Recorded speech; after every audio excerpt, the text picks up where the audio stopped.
एक बार फिर आप सभी का पीडीएस के ऑनलाइन ग्रुप में स्वागत करता हूं। आज हम लोग पढ़ने वाले हैं इसके पहले हम लोगों ने क्या पढ़ा? काव्य सौंदर्य के जितने भी तत्व थे उसको पढ़ लिए हैं। रस, छंद, अलंकार, सभी चीजें हम लोगों ने क्या किया? पढ़ लिया। अब उसके बाद हम लोग व्याकरण के तत्व पढ़ रहे हैं। व्याकरण के तत्व में हम लोगों ने क्या पढ़ा? समास पढ़ा। क्या पढ़ा? समास पढ़ा। आज हम लोग अपनी अगली चर्चा करेंगे, वो उसको क्या कहेंगे? उपसर्ग। क्या पढ़ते हैं? उपसर्ग। आज हम लोग उपसर्ग पढ़ने वाले हैं।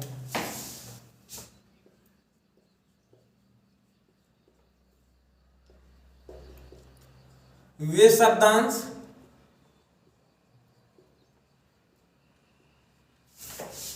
जिनका अपना कोई अर्थ नहीं होता,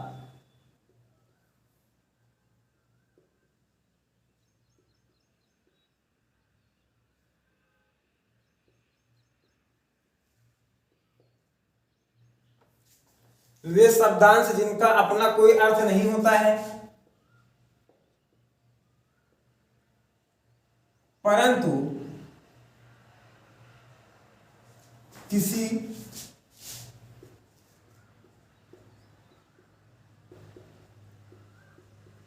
शब्द के साथ जुड़कर,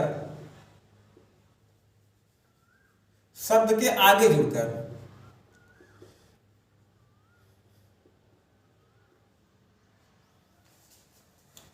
उसका अर्थ बदल देते हैं।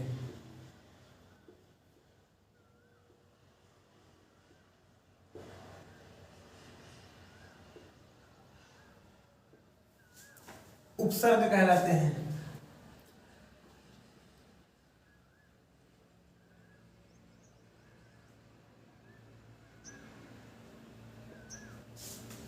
वे शब्दांश जिनका अपना कोई अर्थ नहीं होता है परंतु किसी शब्द के आगे जुड़कर क्या करते हैं? उसका अर्थ बदल देते हैं, उपसर्ग कहलाते हैं। और उपसर्ग हिंदी कुल मिला के 3 प्रकार के होते हैं। पहला होता है संस्कृत उपसर्ग,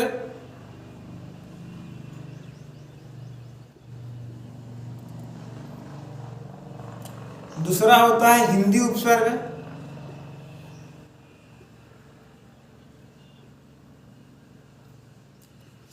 और तीसरा होता है उर्दू और फारसी उपसर्ग।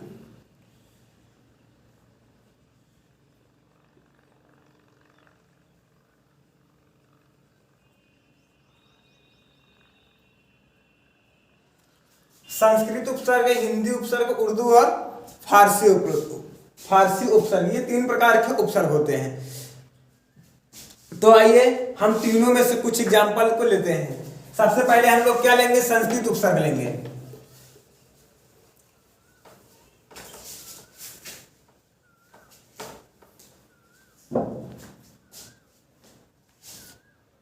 यहां लिखेंगे उपसर्ग।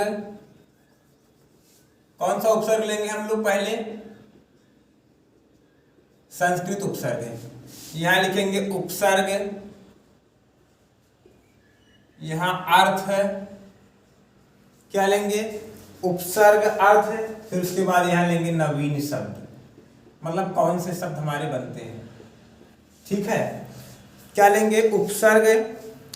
उपसर्ग कौन सा उपसर्ग लेंगे? अर्थ उसका क्या होगा? उसके बाद क्या होगा? नवीन शब्द क्या बनेंगे? जैसे पहले हम लोगों ने लिया आ, इसका अर्थ क्या होता है? अधिकार। क्या होता है? अधिकार। इसका एग्जाम्पल क्या होगा? जैसे अपना, अपनापन, अनाम,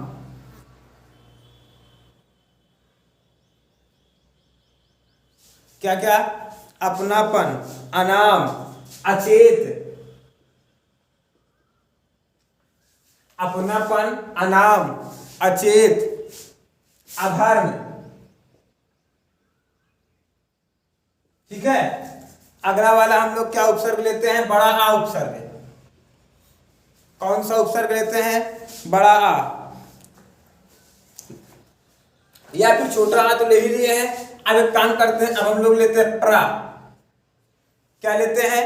प्रा उपसर्ग लेते हैं। इसका अर्थ क्या होता है? इसका अर्थ होता है अधिक।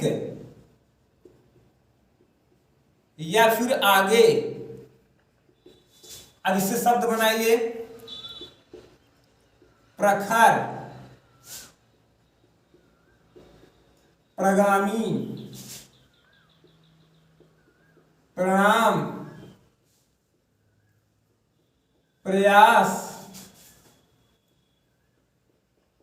प्राप्त, ये सभी क्या बनेंगे। अब उसके बाद अगला हम लोग लेते हैं परा उपसर्ग। कौन सा उपसर्ग लेते हैं, परा उपसर्ग। इसका अर्थ क्या होगा, उल्टा और पीछे।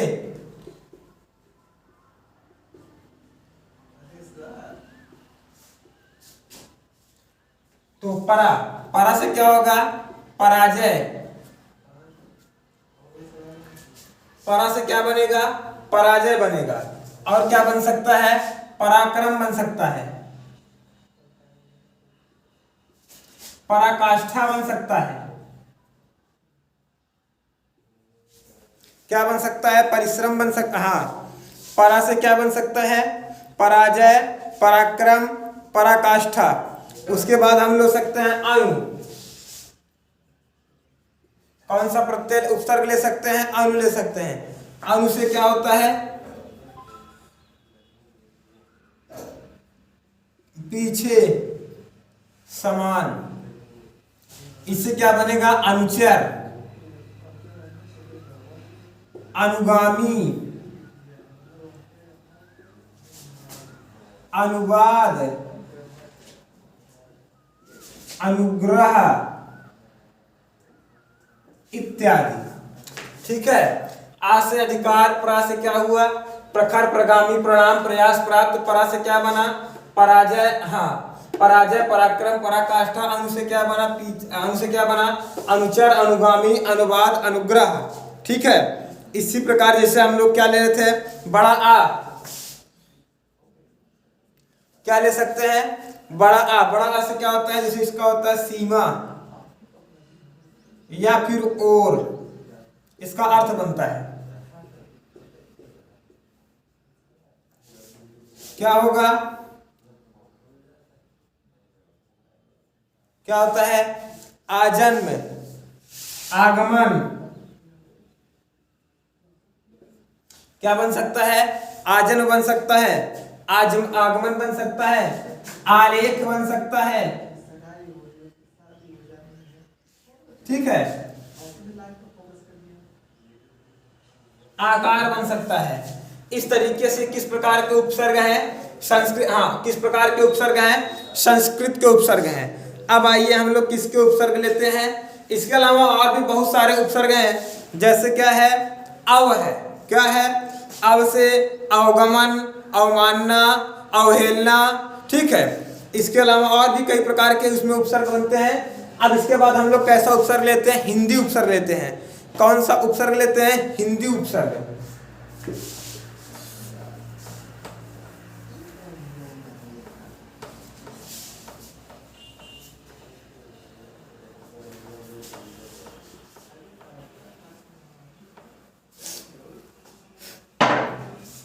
हिंदी में जैसे हमने लिया अध, इसका अर्थ क्या होता है, आधा। क्या होता है, आधा। तो अब जैसे इसको हमने इसका बनाइए, अधमरा,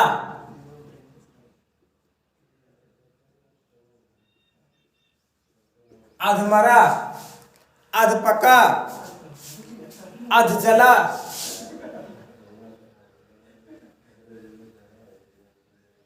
अधखिला इत्यादि।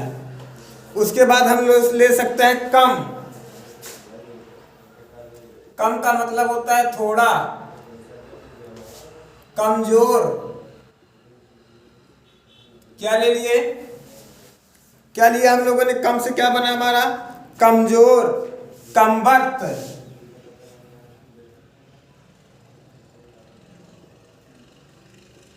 कमबख्त, कम वक्त।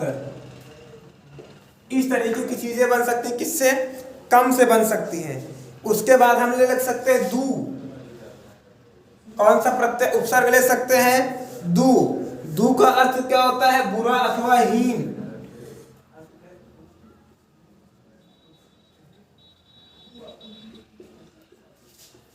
ठीक है, इसका होगा दूराचारी।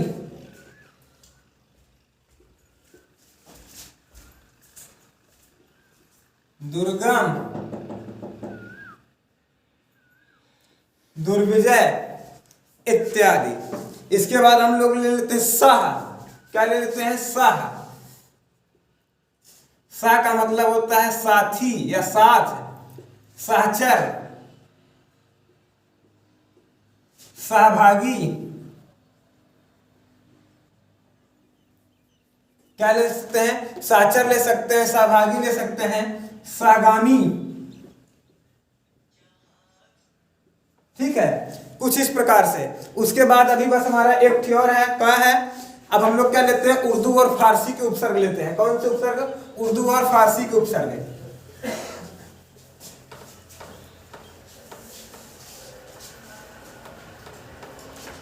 अब उर्दू और फारसी वाले में हम लोग क्या ले सकते हैं? जैसे लेते हैं अन। क्या ले सकते हैं? अन ले सकते हैं। अन का अर्थ होता है अभाव। और क्या हो सकता है? निषेध हो सकता है। क्या हो सकता है? अभाव हो सकता है। और क्या हो सकता है? निषेध हो सकता है। इसमें जैसे अनमोल, अनापेक्षित, क्या हो सकता है? अनमोल हो सकता है, अनापेक्षित हो सकता है, अनादि हो सकता है। क्या हुआ? अन से क्या बना हमारा? अनमोल बना, अनापेक्षित बना, अनादि बना। इसके बाद हम लोग लिख सकते हैं खुश।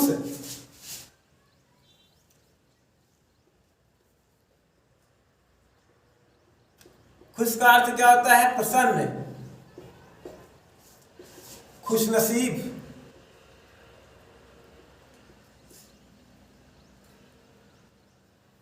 खुश से क्या बन सकता है हमारा? खुश नसीब बन सकता है, खुश मिजाज बन सकता है।